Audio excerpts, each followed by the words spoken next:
Friends, આજે આપણે ચર્ચા કરવા જઈ રહ્યા છે પર્સનલ ફાઇનાન્સ એન્ડ ઇન્વેસ્ટમેન્ટ્સની અંદર કેટલાક એમસીક્યુ એટલે કે મલ્ટિપલ ચોઇસ ક્વેશ્ચનની. ફર્સ્ટ ક્વેશ્ચન આપણે જે લઈએ છે એ ક્વેશ્ચન્સ આપણે જોઈએ. Question number 1, that is a personal finance refers to the financial decision of.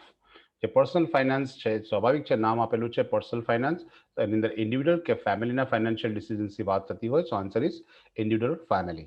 Number 2, the checking of the saving accounts, credit cards and the consumer loans must be includes. તો that is લખ્યું છે, that is checking and saving accounts and credit card, તો આ બધી જ વસ્તુ banking પ્રોડક્ટમાં આવે છે, તો answer is banking product. Number 3, the investment in which the range includes. કઈ વસ્તુ આપણે ઇન્વેસ્ટમેન્ટ રેન્જ આપણે કઈ વસ્તુ હોય, તો સ્ટોક માર્કેટ હોય, મ્યુચ્યુઅલ ફંડ્સ હોય, બોન્ડ્સ હોય, એ બધી વસ્તુનો સમાવેશ ઇન્વેસ્ટમેન્ટમાં થાય છે. Next question, stock market, mutual fund and bonds are the parts of investments. આ બધા ઇન્વેસ્ટમેન્ટના એક પાર્ટ છે, so answer is investments. Next question, how many key area of the personal financing planning. તો there are the 6 key areas of the personal financing, તો answer is 6. Number 7, the tax planning is a key area of. Tax planning છે personal finance નો part છે, so answer is personal finance. Number next, blank is the concern with the understanding the personal resources available, examining the net worth and the household cash flow. કઈ વસ્તુ છે કે જેની અંદર આપણે personal resources અને examine કરીએ છીએ, જેમાં નેટ વર્થ કે હાઉસહોલ્ડ કેશ ફ્લો આપણે તપાસતા હોય છે, તો એ ફાઇનાન્શિયલ પોઝિશન છે જે આપણે ધંધાકીય એકમ અથવા તો પર્સનલ રિસોર્સિસને આપણે એક્ઝામિન કરીએ છીએ અને નેટ વર્થ અને હાઉસહોલ્ડ કેશ ફ્લો ડિસાઇડ કરીએ છીએ. Next, which is refers to the analysis of how to protect the household from unforeseen risk. આપણે પોતાના ઘરની અંદર અનફોર્સન રિસ્ક એટલે કે જે સમજ્યા વિચાર્યા વગરના જે આપણી પાસે જોખમો છે, જે અચાનક આવી જાય છે, તો એના આપણે કેવી રીતે એનાલિસિસ કરીશું, તો એડેક્વેટ પ્રોટેક્શન પ્લાન તૈયાર એના માટે કરવો પડશે, so answer is adequate protection plan. Next question, blank is a single large expenses in household. કઈ વસ્તુ લાર્જ એક્સપેન્સ તરીકે ઓળખાય છે, so tax planning is a single large expense in household. બરાબર, ટેક્સ પ્લાનિંગ માટે તમારે ઘણી બધી યોજનાઓ કરવી પડતી હોય છે. Next, which is blank is not the question of if you will pay the taxes but when and how much. તો કઈ વસ્તુ છે કે જે તમને પ્રશ્ન થાય છે કે તમે ટેક્સ તો ચૂકવો છો, પણ કેટલો ચૂકવો છો અને હાઉ કેવી રીતે ચૂકવો છો અને વેન ક્યારે ચૂકવો છો, તો એના માટે તમારે managing tax is not the question, એ એનો પ્રશ્ન નથી, મેનેજિંગ ટેક્સનો પ્રશ્ન નથી એ વસ્તુ. Next question, it is process of understanding how much it cost to life. બરાબર છે, ભવિષ્યમાં તમારે જીવવા માટે કેટલો પડતર ખર્ચો રહેશે, બરાબર, રિટાયરમેન્ટ એજની અંદર, તો એને રિટાયરમેન્ટ પ્લાનિંગના નામથી ઓળખવામાં આવે છે. તો it is a process of understanding how much it's cost to live. બરાબર, it's a retirement planning. Now next, personal financial management allow with the achieve the personal finance goal. Personal finance management છે એ કઈ વસ્તુ with the achieving the personal finance goals, તો એ individual અને family personal finance માટે management કરવામાં આવતું હોય છે. Now next, financial principles are required in order to facilitate. Financial principles શેના માટે જરૂરી છે? In order to facilitate the goal achievement. તમારા ધ્યેય નક્કી કરવા માટે કે ફ્યુચરમાં તમારે કેટલી એમાઉન્ટ્સ જોઈએ છે. So it's a goal achievement. Next question is the three sections which follow the certain general discussion of the personal goals as they related with.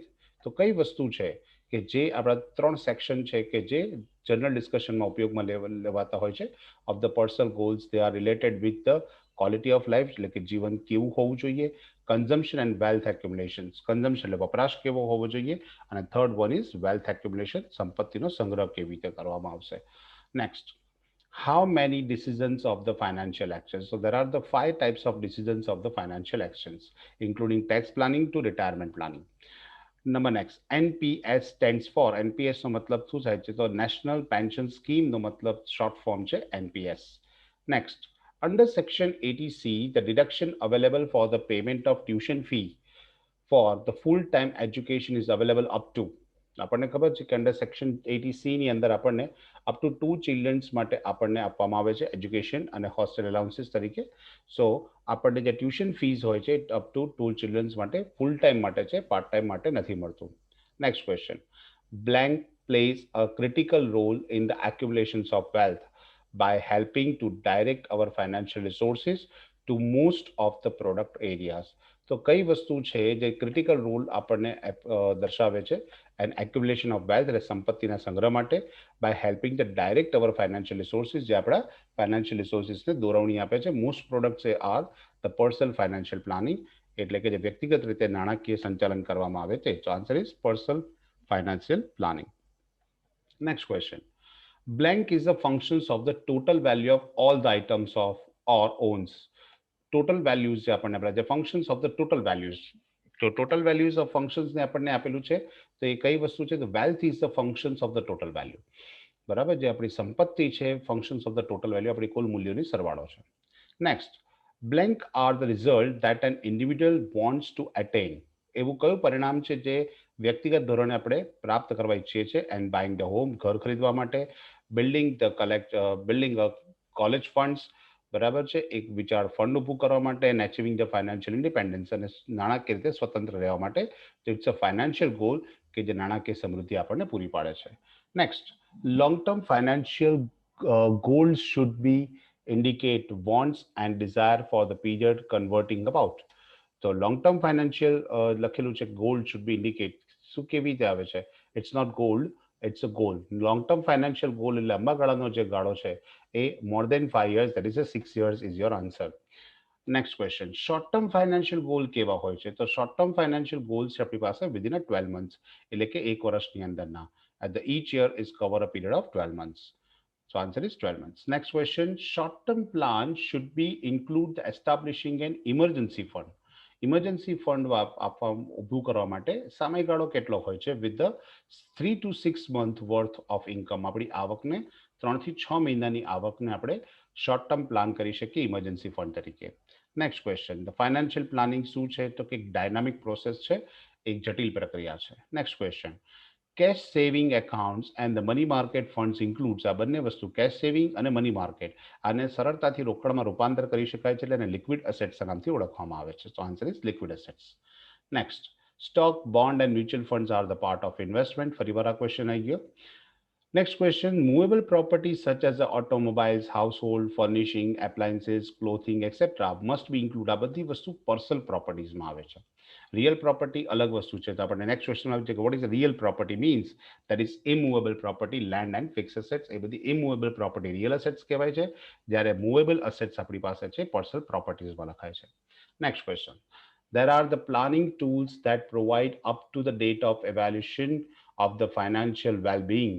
એટલે કે અપ ટુ ડેટ ઓફ એવેલ્યુએશન, જ્યાં સુધી માપણી કરો ત્યારે આપણે નાણાકીય સમૃદ્ધતા પ્રાપ્ત કરી શકીએ. તો એ કયું છે ફાઇનાન્શિયલ ટૂલ, કયું સાધન છે? The potential financial problem helps and better information for the financial decisions.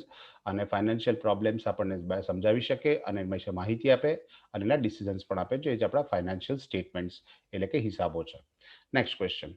Personal finance statements are essential to developing and monitoring the personal financial plan.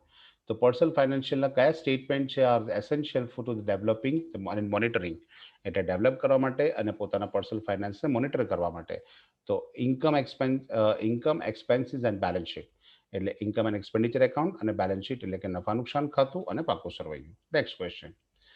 Blank statement measures a financial performance over time.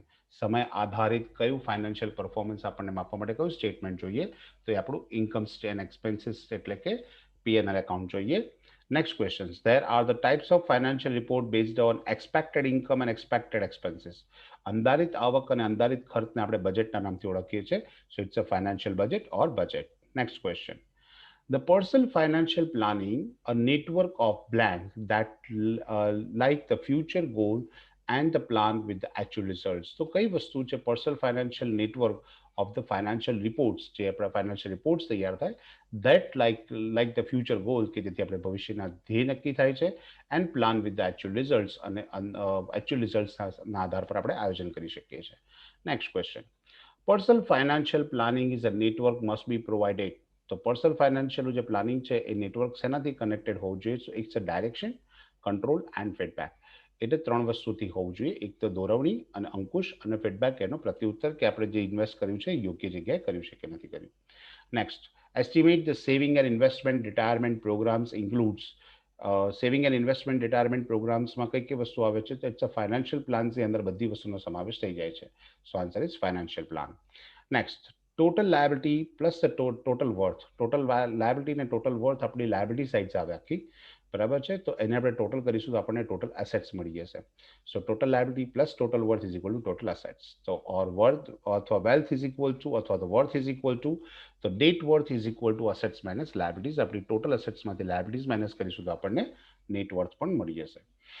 Now, next question. Cash on hand, saving accounts, money market deposit, and the funds must be the part of liquid assets કારણ કે easily કેશમાં convert થઈ જાય છે. સો આ બધી જ વસ્તુ આપણે લિક્વિડ એસેટ્સ તરીકે કન્સિડર કરી દઈશું. Low risk financial assets filled in the cash and investment that readily to be convert in cash. જો સિદ્ધાંત આપણી પાસે આપે છે લિક્વિડ એસેટ્સનો મિનિંગ જ છે કે જેને રેડીલી કેશમાં કન્વર્ટ કરી શકાય, અને આપણે લખ્યું છે કે or little or loss of the values, એટલે કે બહુ ઓછું મૂલ્ય આપણે જો ગુમાવવું પડે તો એને આપણે લિક્વિડ એસેટ્સ નામથી ઓળખીએ છીએ. So answer is liquid assets. Next question is the personal property refers to. Personal પ્રોપર્ટીઝની અંદર આપણે મૂવેબલ પ્રોપર્ટીઝ લખીએ છીએ અને રિયલ પ્રોપર્ટીઝની અંદર આપણે ઇમૂવેબલ પ્રોપર્ટી લખીએ છીએ. Next question, all assets are recorded on the balance sheet at there. કઈ કિંમતે લખાય છે? That is current fair market value. પ્રવર્તમાન કિંમતે આપણે એને નોંધ કરીએ છીએ. નેક્સ્ટ ક્વેશ્ચન, ફેર માર્કેટ વેલ્યુનો મતલબ શું થાય? What is the meaning of fair market value? So fair market value is the actual value of the assets or price of the assets can be expected in open market. જે બજારની અંદાજિત કિંમત છે તે અથવા તો એની વાસ્તવિક કિંમત છે તે એ કિંમતે દર્શાવવું એને આપણે ફેર માર્કેટ વેલ્યુ કહીએ છીએ. Next question, liability represents and blank assets. તો લાયબિલિટી શું દર્શાવે છે? કેવી અસેટ્સ? તો ઇન્ડિવિડ્યુઅલ એન્ડ ફેમિલી અસેટ્સ આપણે લાયબિલિટી તરીકે કન્સિડર કરતા હોઈએ છીએ. Now next, any debts currently on and due within a 1 year. એક વર્ષના ટૂંકા ગાળામાં જે આપણે ડ્યુ થઈ છે એવી લાયબિલિટીઝને આપણે કરંટ લાયબિલિટી અથવા તો શોર્ટ ટર્મ લાયબિલિટીઝના નામથી ઓળખીએ છીએ. In the balance sheet known as the current liability or the short term liability. Outstanding medical bills તો આપણા માટે શોર્ટ ટર્મ લાયબિલિટીઝ છે, કારણ કે એ તો શોર્ટ ટર્મમાં આપણે પૂરા કરી દેવાના હોય છે. Outstanding education loan more than 1 year માટે હોય છે, so it's a long term liability. Bonus and commission receivables, આપણી રિસીવેબલ્સ છે, આપણને મળવાના છે, તો આપણી ઇન્કમ્સ તરીકે નોંધાશે. Received, sorry, not receivable, it's received, then it's income. And if it is receivable, જો મળવાપાત્ર હોય તો આપણા માટે શોર્ટ ટર્મ અસેટ્સ તરીકે આપણે ઓળખીશું અથવા લિક્વિડ એસેટ્સ તરીકે લખીશું. Next, purchase the car by cheque so the bank account is deducted, એટલે કે બેંક એકાઉન્ટમાં બેલેન્સ ઓછું થશે કારણ કે આપણે કાર ચેકથી પરચેસ કરી છે, તો bank account will be reduce or deductible. Now next question, solvency ratio indicate. Solvency શું બતાવે છે? તો સદ્ધરતા જેને કહેવાય. Availability of the amount of the net worth out of the total assets. એની ફોર્મ્યુલા પણ આપણને આપી, solvency ratio is equal to total net worth upon total assets into 100. So એની મદદથી સોલ્વેન્સી આપણે ફાઇન્ડ કરી શકાય છે. The ratio shows the ability to pay. આપણી જે ચૂકવવાની ક્ષમતા જે દર્શાવે છે the installment of the loan. It's cold ડેપ્ટ service ratio. So ડેપ્ટ service ratio આપણને દર્શાવે છે કે આપણી ગ્રોસ ઇન્કમની સામે આપણે લોન ઇન્સ્ટોલમેન્ટ કેટલા પે કરી શકીશું. Number next, which ratio is higher indicate the personal liquidity position is sound. That is liquidity ratio, કે આપણી લિક્વિડિટી વધારે છે તો એ આપણી તરલતા વધુ છે એમ દર્શાવશે. Which higher the position, sound position consider થશે. Land at village has been sold out during the year for rupees 10 lakhs must on. તો આનાથી શું થશે કે 10 lakhsમાં વેચી તો આપણી કરંટ યરની ઇન્કમ તો ઇન્ક્રીઝ થઈ જશે, સાથે સાથે આ લેન્ડ જેવી વસ્તુ છે આપણે ચેકથી પરચેસ સેલ કરીશું, કેશમાં તો નહીં જ કરીએ. So it's increase our bank balance and increase our income too. Next, Mr. A received an education loan of rupees 10 lakhs in year 13-14. But year 14-15, Mr. A is paid 10 lakh for the giver, 10 lakh for the giver. So this amount of the transfer to balance sheet. આપણને કીધું છે કે 10 lakhs રૂપીસની આપણી પાસે જે આપી છે અહીંયા એમાઉન્ટમાં ભૂલ છે. It's mister A paid 1 lakh છે for the giver. So answer is 9 lakhs rupees, કારણ કે out of 10 lakhs 1 lakhs already તમે પેઇડ કરી દે છે, તો બેલેન્સ શીટમાં વેલ્યુ 9 lakhs થી આવશે. So answer is 9 lakhs. Next question, purchase microwave oven it's a personal property, કારણ કે ઇટ્સ અ ઇમૂવેબલ પ્રોપર્ટી, તો ઇટ્સ અ પર્સનલ પ્રોપર્ટીમાં આપણે એને કન્સિડર કરીશું. Sorry, it's a movable property, તો આપણે એને પર્સનલ પ્રોપર્ટીમાં કન્સિડર કરીશું. ઇમૂવેબલ હોત તો આપણે એને રિયલ પ્રોપર્ટીઝમાં કન્સિડર કરત. Next question, if mister Anil current balance of rupees 5 lakhs in Honda City car at the past balance was 7 lakh, how much installment would be paid? તો લાસ્ટ યરનું ઓપનિંગ બેલેન્સ 7,000 હતું ને આ યરનું ક્લોઝિંગ બેલેન્સ આપણી પાસે 5 lakhs છે. It means we already paid 2 lakhs rupees. So the installment amount is 2 lakh. Next question, sold investment in the stock and bonds, so increase in income. કારણ કે investments આપણે વેચી દીધા તો આપણી પાસે ફંડ આવશે. ઇટ્સ અવર આપણી short term income, non current income તરીકે પણ ઓળખી શકાય. Next, the resident individual can be availed the rebate under section. So up to 3,50,000 ની અંદર જો એની ઇન્કમ હોય તો રિબેટ અંડર સેક્શન 87A માં એને ડિડક્શન મળતો હોય છે. Now, education case to the income tax is education case 2% લાગતો હોય છે and higher education case education અને higher education બંને 1%, so total 2%. Now next, how much percentage of the surcharge to income tax exceed 1 crore? So exceed 1 crore is 12% surcharge is charged by the government. Okay, as per the new terms, it's 15%. 15% આપણને charge કરવામાં આવે છે. So answer is 12 or 15%. Rebate under section 87A exempted up to, આપણને ખબર છે કે 87A ની અંદર આપણી પાસે જે અમાઉન્ટ આવશે એમાં 2,000 રૂપીસ સુધીનો જે ટેક્સ અમાઉન્ટ છે એ આપણને ડિડક્ટેબલ મળતું હોય છે. So answer is 2,000. Under section 87A, the deduction is available if the taxable income is, આ આપણને ડિડક્શન ક્યારે મળશે? તો અપ ટુ આપણને 3,50,000 સુધી તો આપણી પાસે નેલ છે. અપ બિલો 5 lakhs એટલે કે ટોટલ ઇન્કમ જ્યારે કોઈ વ્યક્તિની 5 lakhs બિલો હોય તો આપણને ઇન્ટરસેક્શન એ 87A નું રિબેટ મળતું હોય છે. તો answer is 5,000 or 5 lakhs or less. Short term capital gain is taxable under the section 111A. Short term capital gain 111A માં આપણે કન્સિડર કરીએ છીએ. નાવ સેક્શન 80CCC, તો 80CCC જે આપણી પાસે છે એ પેન્શન ફંડમાં છે. સો ઇન્વેસ્ટમેન્ટ ઇન પેન્શન ફંડ હોય, નેશનલ પેન્શન સ્કીમની અંદર તમે એનપીએસની અંદર આપણે ઇન્વેસ્ટમેન્ટ કરેલું હોય તો 80CCCમાં તમને ડિડક્શન મળતું હોય છે. કેટલું એમાઉન્ટનું ડિડક્શન મળે છે? તો નેક્સ્ટ ક્વેશ્ચનમાં આપ્યું છે, the maximum amount of the deductible under section 80C is 1 lakh rupees. Actually 80C, 80CCD and 80CCC total આપણું exemption મળે છે 1,50,000 rupees.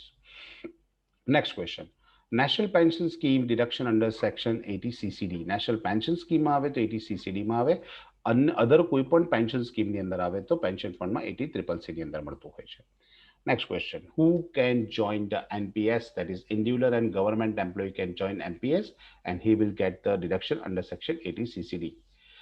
Now next, the aggregate amount of the deduction under section 80C, 80CCC and 80CCD cannot be exceed. આ ત્રણ સેક્શનનો combined amount જે આપણી પાસે છે 1,50,000 છે, એનાથી વધારે તમને ડિડક્શન ક્યારે મળશે નહીં. Next question, deduction on amount of employees contribution to NPS is limited to. National pension સ્કીમની અંદર જો તમે કોન્ટ્રીબ્યુટ કરતા હો તો એમ્પ્લોઈઝ કોન્ટ્રીબ્યુશન 10% ઓફ સેલરી સુધી ડિડક્ટેબલ છે, એનાથી વધારે અમાઉન્ટ ડિડક્ટેબલ નથી. એટલે 50,000 સેલરી હોય તો 5,000 રૂપીસ સુધીના તમે ડિડક્શન અલાઉડ છે, એની ઉપરનું પેન્શન હોય તો chargeable to tax. Next question, additional deduction under section 80CCD, total additional deduction total amount of 80CCDમાં ઇઝ 50,000 આપણને મળતું હોય છે જો નેશનલ પેન્શન સ્કીમની અંદર હોય તો. Medical insurance premium under section 80D, બરાબર, મેડિક્લેમ માટે આપણે સેક્શન 80D નો યુઝ કરતા હોય છે. Now next question, mister A, a manager with the XY લિમિટેડ in a company 2014-15. Mr. A's salary is 90,000, but the November month is increased 5,000 and tax payable is 10,000 per month. So how much amount of the income received in the month of the March? આપણને ખબર છે કે 90,000 એની salary છે અને November મંથમાં increase થાય છે 5,000, તો સ્વાભાવિક છે 95,000 એની સેલરી હશે, એમાંથી 10,000 ટેક્સ પેએબલ કપાઈ જશે. So out of 95, 10,000 ડિડક્ટ કરી નાખીશું તો net amount is 85,000. So answer is 85. Who can claim deduction under section DD? So individual or HUF both can be claimed in under section 80DD. How much a fixed deduction under section 80DD? It's a medical dependent persons માટે આપણી પાસે medical expenses માટે section 80DD આપેલું છે. એના માટે 75,000 સુધી આપણને ડિડક્શન એમાં મળતું હોય છે અને ફ્લેટ ફિક્સ ડિડક્શન છે, બરાબર. ગમે તે એક્સપેન્સ કર્યો હોય એમાં ધ્યાનમાં લેવાતો નથી. Who can claim the deduction under section 80E? So only individual can be claimed under section 80E. So under section 80EE, the value of the residual residential house or property does not exceed blank to the given deduction. 50 lakh થી ઓછું તમારી પાસે જો residence હાઉસની value હોય તો એની પર તમને જે રેન્ટ મળશે એ રેન્ટ તમારા માટે શું કહેવાશે, ટેક્સ ફ્રી ગણાશે. 80EE માં તમને એનું ડિડક્શન મળી જશે, but the condition is property value 50 લાખથી ઓછી હોવી જોઈએ. Next question. National Foundations for the Communal Harmony Qualified Limit under Section 80G. તો National Foundations for the Communal Harmony એ 100% ડિડક્શનમાં આવે છે, બરાબર, without qualifying with qualifying limit. તો 100% ડિડક્શનની અંદર આપણને મળતા હોય છે. How much percentage of the deduction any other funds or institution which satisfy the condition under section 80G5? તો 80G5 ની અંદર આપણને આપ્યું છે એ આપણને 50% ડિડક્શનની અંદર આપેલું છે. તો 50% ડિડક્શન્સ આપણને મળે, ગ્રોસ ક્વોલિફાઈંગ એમાઉન્ટની 50% આપણને મળતું હોય છે, જે 80G5માં કન્સિડર થાય છે. Indira Gandhi Memorial Trust must be deduction under section 80G. So 80G ની અંદર ઇન્દિરા ગાંધી મેમોરિયલ ટ્રસ્ટની અંદર આપણી પાસે ક્વોલિફાઈડ લિમિટની અંદર 50%ના ક્રાઇટેરિયામાં આવે છે. So answer is 50%. 80GG deduction for it's a rent paid. તમે જે રેન્ટ પેડ કર્યું હોય તો એ રેન્ટ પેડ એમાઉન્ટ તમને 80GG માં મળતું હોય છે અને એ માત્ર ને માત્ર ઇન્ડિવિડ્યુઅલને મળતું હોય છે. તો નેક્સ્ટ ક્વેશ્ચનમાં આપી છે, who can claim the deduction under section 80GG? So only individual can be claimed. 80U deduction in case of the person with the disability. જે એમ્પ્લોયી પોતે જો ડિસેબલ હોય તો અંડર સેક્શન 80U માં કરી શકે છે. Next question, who can claim under section 54? Under section 54 માં ઇન્ડિવિડ્યુઅલ અને એચયુએફ બંને વ્યક્તિ શું કરી શકે છે, ક્લેમ કરી શકે છે.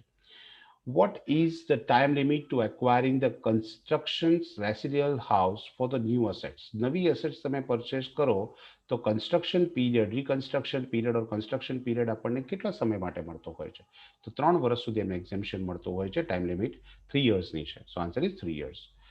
Investments in the new assets or the capital gain which event lower exemption up to 50 section exempt under section 54. તમે નવી એસેટ્સમાં જ્યારે પણ પૈસા ઇન્વેસ્ટ કર્યા હોય અથવા તો કેપિટલ ગેઇન કર્યો હોય, વિચ એવર ધ લોઅર, બેમાંથી જે ઓછું હોય તે exempt under section 54 માં આપણને મળતું હોય છે. Capital gain arising from the transfer of the land from agriculture purpose. તો એગ્રીકલ્ચર લેન્ડ પર્પઝ, જો એગ્રીકલ્ચર લેન્ડ છે તો અને એના માટે તમે એનું ટ્રાન્સફર કરો છો 1% ટુ અનધર અને એમાંથી કેપિટલ ગેઇન થાય તો સેક્શન 54B માં એ વેલિડ ગણાય છે. Which assets the taxpayer should be acquired to get the benefit of the exemption under section 54B? 54B ની સામે જો તમે કોઈ એગ્રીકલ્ચર લેન્ડ સેલ કરી હોય પણ સામે જો તમે નવી એગ્રીકલ્ચર લેન્ડ જ પરચેસ કરી હોય તો સેક્શન 54B માં તમે એક્ઝેમ્પશન લઈ શકો છો. Now, what is the meaning of the claim exemption under section 54EC? Who can claim? તો taxpayer જે છે એ EC માં exemption લઈ શકે છે. Which specified assets is eligible under the exemption of under section 54EC? તો કઈ વસ્તુ EC 54EC ની અંદર તમે લઈ શકો છો? તો એની લોંગ ટર્મ કેપિટલ ગેઇન જે આપણને આપેલું છે લોંગ ટર્મ અસેટ્સ માટે છે, તો એના માટે તમે એનો લાભ લઈ શકો છો 54EC માં. Now next question, match the following. So under section 80E, તો 80E જે આપણને આપ્યું છે હમણાં જ આપણે જોયું છે કે 80E only for individual હોય છે. 80DD જે આપણને આપેલું છે ઇન્ડિવિડ્યુઅલ કે એચયુએફ બંને માટે હોય છે. CCD ઓલવેઝ આપણને ખબર છે કે નેશનલ પેન્શન સ્કીમમાં તમે ઇન્વેસ્ટ કરો તો મળે. So answer is 4. NPS and section D medical insurance માટે મળતા હોય છે. So the answer is 2 education loan. Number 3 medical insurance. So that is the answer. Next question. Match the following. 80CCC. તો 80CCC આપણને ખબર છે પેન્શન ફંડમાં invest કરવા માટે મળતું હોય છે અને એનપીએસની અંદર ઇન્વેસ્ટ કરવા માટે આપણને સીસીડી છે. સો આન્સર સી માટે section 80C CCD answer is NPS, deduction in respect of NPS. AC D છે આપણને મેડિક્લેમ માટે મળતું હોય છે. સો આન્સર ઇઝ મેડિક્લેમ માટે આપણને લખેલું છે second, deduction in respect of the medical insurance premium. And eighty E in respect of the payment of interest on loan taken for the higher education. બરાબર છે, તો આપણી પાસે એટીઈ નો આન્સર 1 મળશે. નેક્સ્ટ ક્વેશ્ચન જોઈએ. Match the following. NPS, national pension scheme system અથવા તો scheme કહી શકો તમે, તો answer is 3. NHAI, that is National Highway Authority of India. REC, that is Rural Electrification Corporation. And JNFY, તમે આરામથી જોઈને કરી શકો છો, Jawahar Nehru memorial fund. Next question. Short term capital gain આપણને કેટલા કંઈક શેની અંદર લાગે છે? તો short term capital gain section 111A માં લાગે છે. So answer is 5. રિબેટ આપણને 2000 સુધી અંડર સેક્શન 87A માં મળતું હોય છે, તો આપણી પાસે એમ લખી શકીએ કે 2000 રૂપીઝ રિબેટ મળી શકે છે. સેક્શન નથી પૂછ્યું. Maximum taxable income of the income ₹5 lakhs less. બરાબર છે, જે આપણી પાસે આપેલું છે કે મેક્સિમમ ટેક્સેબલ ઇન્કમ 87A માટે છે 5 lakhs, 5 લાખથી ઓછી. તો answer is 4, 87A. Medical insurance premium 80D માં મળે છે, તો આન્સર ઇઝ આપણી પાસે 80D, answer number 3. Now next, the amount of deduction under section 80C, 80CCD and 80D, triple C and 80CCD cannot exceed 1 lakh rupees or 10 lakh rupees. બરાબર, એનું deduction amount આપણને 1,50,000 સુધી છે. કેન નોટ એક્સીડ ડિડક્શન આપણને 1,50,000 મળશે. Printing mistake, not the 10 lakh rupees. Mr. A, the rent paid during the year 22,000 by cash and outstanding on 31st March 2016 was 2,000. Financial year was 2,000, financial year 16. So, effect in the balance sheet is the current liability. તમારે 2,000 pay કરવાના બાકી છે, તો current લાયબિલિટીમાં 2,000 outstanding rent તરીકે લખીશું. Next question. Current liability plus the loan payment it's a current rent. Current liabilities હોય plus loan payment તમે જે કરતા હો, ટોટલ કરંટ રેન્ટ તરીકે કન્સિડર કરવામાં આવે છે. મંથલી ઇન્કમ કોને કહીશું આપણે? તો monthly income total income divide by 12 કરીશું, તો આપણને મંથલી ઇન્કમ મળી જશે. And maximum amount available under section 80 TTA, તો TTA ની અંદર આપણને 10,000 સુધીનું રિબેટ પડતું હોય છે. Now, if the net worth is 20 lakh and the total assets is 75 lakhs, the solvency ratio is. Solvency ratio find કરવા માટે આપણે ફોર્મ્યુલા છે net worth upon total assets. So 20 lakh divided by 75 lakhs. So answer will be 26.67%. Now next question. Mr. Anand is on 31st March 2015, cash in hand 1,20,000. With the following cash expenses like utility and groceries 77,000, tax paid 15,000, rent received 50,000, purchase clothing and housing, using the cash 13,000. How much amount avail for the closing balance? આપણી પાસે 1,20,000 હતા, એની અંદર 77,000 એને utilities અને માટે payment કર્યું, groceries માટે payment કર્યું, તો આપણે માઇનસ કરી દઈશું. ટેક્સ પેમેન્ટ કર્યું 15,000, તો એ પણ આપણે માઇનસ કરી દઈશું. રેન્ટ રિસીવ છે 50,000, તો આપણે એને પ્લસ કરી દઈશું એની અંદર બેલેન્સ અમાઉન્ટમાં. અને purchase of cloth using the cash, તો એ આપણે માઇનસ કરી દઈશું, તો આપણને ક્લોઝિંગ બેલેન્સ 65,000 અરાઉન્ડ મળી જશે. Next question. Mr. A, the manager of HDFC Bank, and the current salary is 20,000 in 14-15 is rupees 20,000 per month. But the first half of the year from the 1st October 2016, and there will be an increment of 2,000 and HDFC taken with the monthly installment of 5,000 payable from the salary. So month of the January, તો જાન્યુઆરીમાં આપણને ખબર છે કે 1st ઓક્ટોબરની અંદર પછીની salary વધી જાય છે, તો 20 + 2 that is 22,000 એની પાસે સેલરી આવશે, અને એમાંથી 5,000નો મંથલી ઇન્સ્ટોલમેન્ટ માઇનસ થઈ જશે. So remaining amount will be 17,000. So he is received the salary of 17,000. Next question. Monitor and the control income, living expenses, purchase and saving of the monthly basis and estimated is known as. આપણને કીધું છે કે living expense છે અને આ બધી વસ્તુનું estimation છે, તો એસ્ટિમેશન વર્ડ આવ્યો છે એના બેઝ પર આપણે બજેટ કહીશું. So answer is budget. Next question. Find out the cash surplus. If the saving is 32.7 and the gross income of Mr. A is 7,15,000 without deducting tax is 2,500. તો first of all આપણે શું કરી દઈશું કે 7,15,000માંથી 2,500 tax deduction minus કર્યા પછીની net income લઈશું અને એની અંદર નેટ ઇન્કમમાંથી 32.7% આપણે સેવિંગ કરી લઈશું અને માઇનસ ઇક્વલ ટુ કરીશું તો આપણી પાસે કેશ સરપ્લસ અમાઉન્ટ આપણને મળી જશે. સો આન્સર ઇઝ 2,33,151. નેક્સ્ટ, તો આપણે આટલા ક્વેશ્ચન્સ છે આજે આપણે ચર્ચા કરી જે તમને એક્ઝામમાં હેલ્પફુલ રહેશે.